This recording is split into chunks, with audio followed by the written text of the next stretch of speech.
It's Pride Month, so it's time to celebrate by making the toxic heteros mad by making everything gay this month.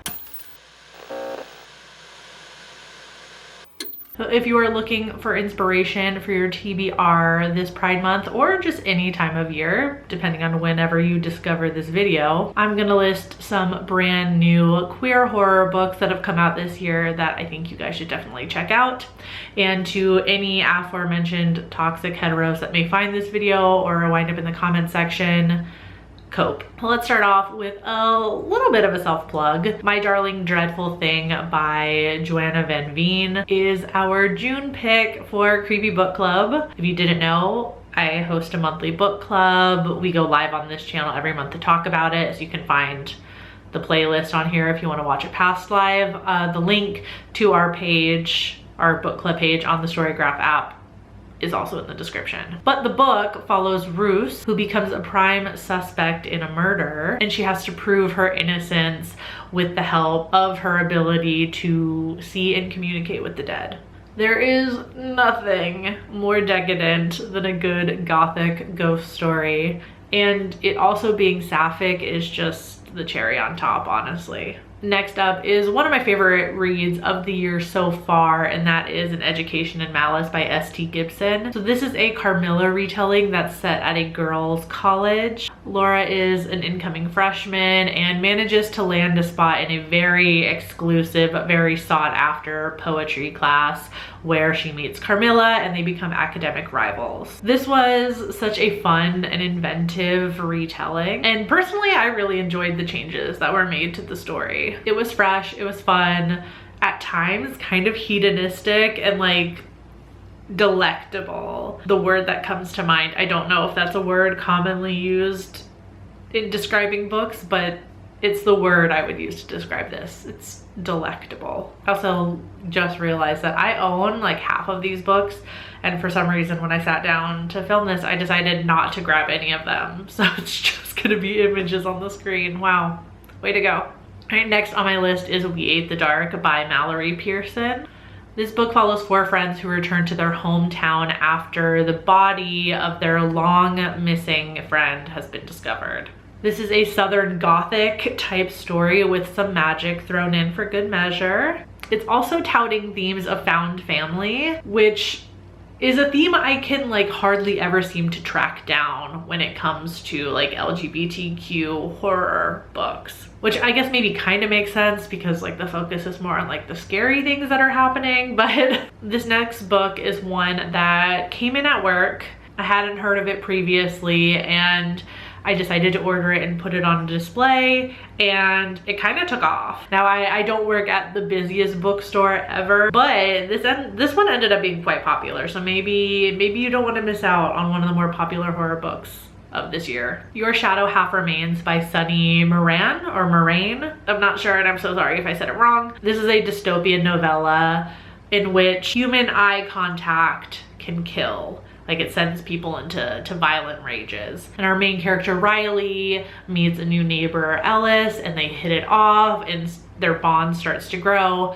But as that connection becomes closer and more intimate, the relationship becomes harder because they can't make eye contact. I thought this was like such a cool interpretation of kind of like a virus. Not quite like a zombie movie, but you know what I mean. There's a difference. The whole idea of like making eye contact is what triggers this is so fascinating to me. I feel like there's so many different ways already to dissect just that idea alone. And this is like the existential dread entry on this list for sure.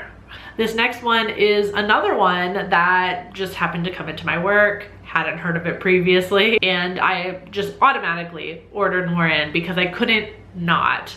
And that is The Z Word by Lindsay King Miller. This is a zombie comedy romp about a group of gays that have to stop the zombie apocalypse. And honestly, why hasn't this been done sooner? Why aren't there like shows or movies made about this? I need this to be like a movie at some point, please. I love the cover. I love the play on the L word, and I hope because of that kind of reference to the L word that we have like some messy sapphic characters in there.